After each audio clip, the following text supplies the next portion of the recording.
Hola chicos, buenos días, ¿qué tal? Vamos a hacer un pequeño resumen de todo lo que hemos visto hasta ahora porque esta unidad en concreto es bastante contundente. Entonces, teníamos la parte de análisis financiero en la que habíamos estudiado el fondo de maniobra, los equilibrios patrimoniales muy importantes, ratios y periodo medio de maduración económico y financiero. Luego tenemos la parte o el apartado de análisis económico y dentro de él ya sabemos lo que es y calcular la rentabilidad económica, financiera.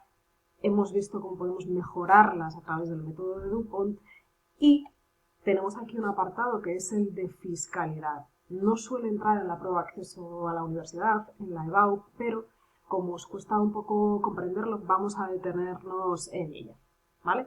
Entonces, dejadme un segundito que voy a buscar esa diapositiva en concreto para poder explicarla con detenimiento.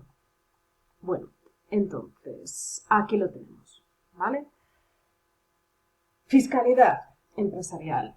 Bien, lo primero que tenemos que saber es que, al igual que las personas físicas, las empresas son usuarias de bienes y servicios públicos, como son infraestructuras, centrales de suministro de agua, seguridad, etc.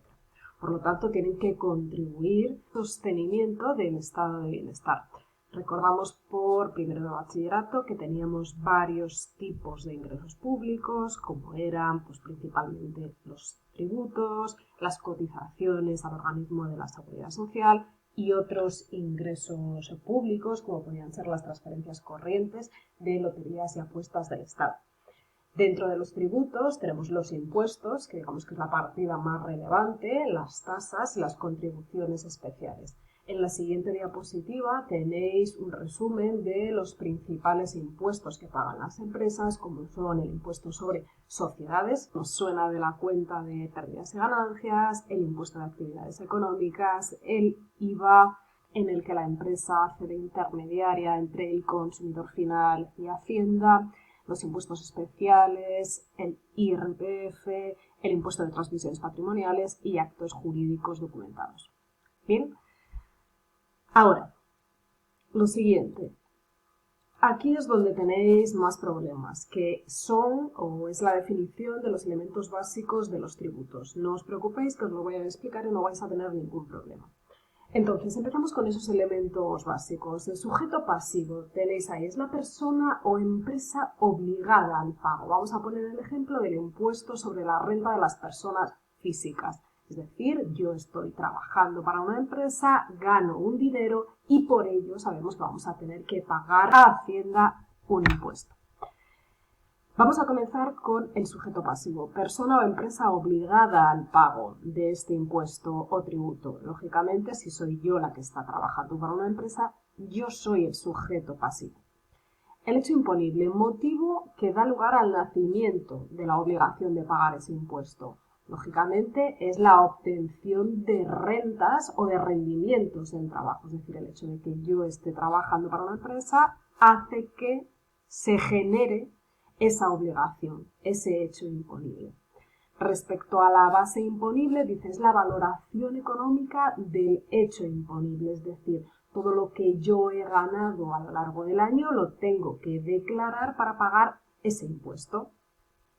Seguimos con la base liquidable. Nos dice que es lo anterior, es decir, la base imponible, menos reducciones. Establecidas por ley, si las hay. No siempre que veáis ejercicios de elementos básicos de tributos vais a tener estas reducciones. En el caso, por ejemplo, del IRPF, sí que se contemplan algunas. Por ejemplo, tributación conjunta, es decir, que la unidad familiar esté compuesta por dos cónyuges y en ese caso pues tenemos una reducción, creo recordar que era de 3.400 euros. Es decir, que nos reduce la base imponible en 3.400 euros. Bien, otro tipo de reducciones que podemos ver son las reducciones por discapacidad, por aportaciones a planes de pensiones, etc. Pasamos con el tipo impositivo. El tipo impositivo es el porcentaje que se aplica a la base liquidable, es decir, el porcentaje que tengo que pagar. Antes veíamos que en el impuesto Sobre sociedades será del 25%. En este caso, sabéis que el IRPF es un impuesto de tipo progresivo, que vamos pagando por tramos cada vez un porcentaje superior. Lo siguiente que tenemos es la cuota íntegra, que es el resultado de aplicar ese tipo impositivo a la base liquidable, es decir, en el caso de las empresas, pues ese 0,25 por la base liquidable que les quede, o en nuestro caso ese 18 y pico % por la base liquidable.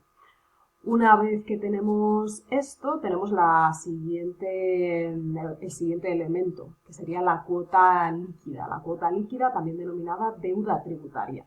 Veréis ahí que es la cantidad que se debe pagar a la administración pública.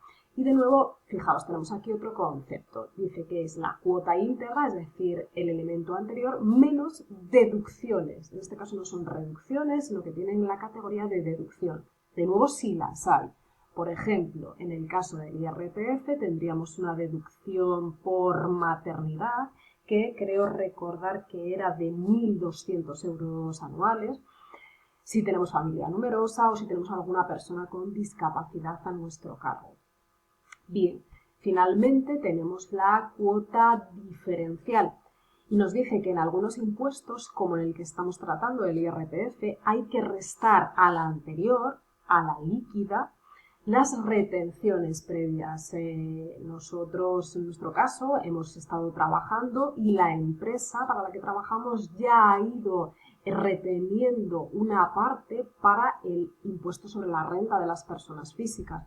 Por lo tanto, a la hora de hacer nuestra declaración de la renta, tendremos que quitar esas retenciones que ya nos ha hecho la empresa para ver finalmente si le tenemos que pagar a Hacienda ahora en los meses de mayo, junio, o si resulta que Hacienda nos tiene que devolver el dinero. ¿Vale? Esto es, de forma muy sencilla, lo que serían los elementos básicos de un tributo, ¿vale? Con las salvedades que ello conlleva, que en el mundo real todo esto es muchísimo más complejo. ¿Vale? Nosotros aquí lo vamos a hacer de asesores fiscales, pero sí para que tengáis una pequeña idea general de qué es esto de los elementos básicos de los tributos. Como mejor se entiende es con un ejemplo. Aquí lo tenéis. Como decía Aristóteles, lo que hay que aprender haciéndolo. Por lo tanto, tenemos aquí un pequeño ejercicio que nos dice lo siguiente. Identifica los elementos tributarios que pagamos cuando consumimos un café. Imaginaos un café en el Bar Venecia de nuestro pueblo, valorado en 2 euros. En la terraza, bueno, aquí nos dice de una cafetería de Madrid. Nosotros preferimos la terraza del Venecia.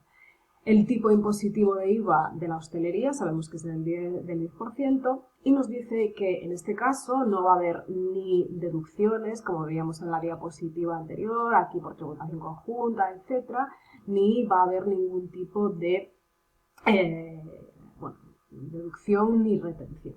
¿Vale? Sería el ejemplo más sencillo. Vamos a ir viendo. Me dice el sujeto pasivo. El sujeto pasivo era la persona, digamos, que era obligada al pago de ese impuesto. En este caso tenemos como una ambigüedad. La persona que está obligada al pago es el consumidor final, es decir, la persona que toma café.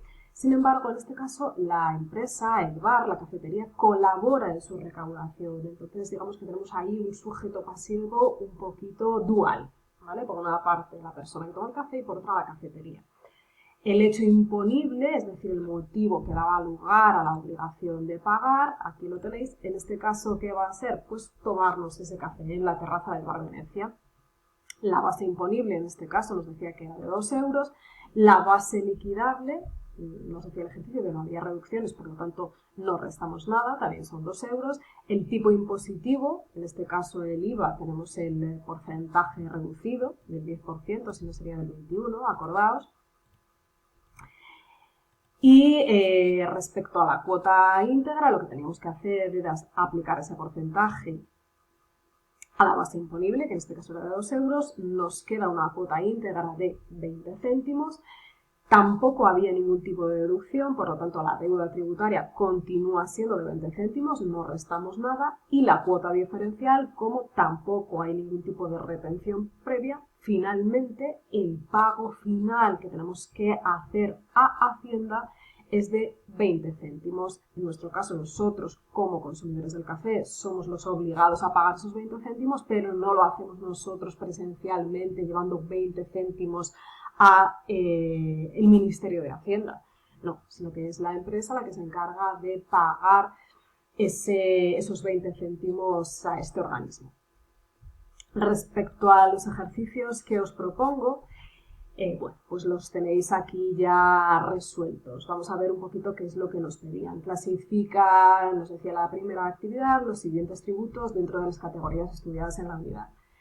Gorka decía que se había comprado un coche nuevo por 20.000 euros. Como ya tiene carnet, pues bueno, se compra ese coche por 20.000 euros. ¿Cuál es el tributo que tendría que pagar Gorka si es un coche nuevo? Bueno, pues tendría que pagar el impuesto sobre el valor añadido. En caso de que fuese un coche de segunda mano y se lo comprase a un particular, ya no pagaría el IVA, sino que pagaría el impuesto de transmisiones patrimoniales. Pero bueno, esto ya es teoría de primero de bachillerato. Marta nos dice que tiene que realizar un pago cada vez que acude a renovar su carnet de conducir. En este caso hablaríamos de un tributo, pero ya no estamos hablando de un impuesto, sino de una tasa. Nos dice que la vivienda de Nerea, pues bueno, ha tenido la suerte de que ha aumentado de valor porque se ha construido un hospital en su misma calle. Bueno, en este caso tendría que pagar un tributo y a ese tipo de tributos se les denomina contribuciones especiales. Nos dice que Manuel se ha convertido en actor y bueno, es autónomo y tiene que pagar a Hacienda una determinada cantidad por las rentas que ha obtenido por ese trabajo en teatro, cine, etc. ¿Qué es lo que tiene que pagar Manuel? Pues el ejemplo que veíamos en la diapositiva anterior, el impuesto sobre la renta de las personas físicas. Y finalmente la actividad nos dice que Jorge tiene una empresa de marketing y publicidad y ha obtenido, pues bueno, beneficios este año. ¿Qué es lo que tiene que pagar? Pues ese 25% por los beneficios, el impuesto sobre sociedades a través de una cuenta de pérdidas y ganancias que ya sabéis todo cómo se confecciona. Y bueno, la actividad que yo creo que es la que os daba un poquito más de problema, pero creo que con esta explicación y bueno, ya con la solución creo que la habéis comprendido perfectamente. Nos dice que cuál es el elemento básico de los siguientes tributos. Nos dice sujeto pasivo del IVA. Bueno, pues igual que en el caso anterior, el consumidor final es el contribuyente, es decir, la persona que tomaba el café era el contribuyente y la empresa que colaboraba en su recaudación es el sustituto del contribuyente, porque es la persona, digamos, la institución que va a pagar finalmente ese impuesto a Hacienda. Por lo tanto, ambas figuras conformarían ese sujeto pasivo. El hecho imponible del impuesto sobre sociedades. ¿Qué motivo da lugar a que paguemos el impuesto sobre sociedades? Lógicamente, la obtención de beneficios por parte de las empresas, como en el caso anterior, pues haber obtenido un beneficio por parte de la empresa de marketing y publicidad de Jorge. La base imponible del IVA. ¿Cuál es la base imponible del IVA? Bueno, pues vamos a la diapositiva anterior y decíamos que la base imponible era la valoración económica del hecho imponible. En este caso es el valor del producto que adquirimos. ¿Vale? El valor del producto que adquirimos, pues imaginaos que es una camiseta, pues 15 euros, un café, 1 euro. ¿Vale?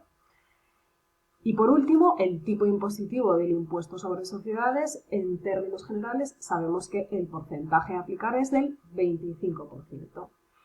Bueno, con esto yo creo que esta parte de fiscalidad queda pues más clara y bueno, recordad que tenemos que estudiarla por si acaso nos entrase alguna pregunta corta, alguna definición en la prueba de acceso a la universidad o alguna pregunta tipo test, pero bueno, no sería lo habitual que cayese, por ejemplo, en la parte de desarrollo. Así que nada, espero que el vídeo os haya ayudado y yo ya me despido. Un saludo, chicos.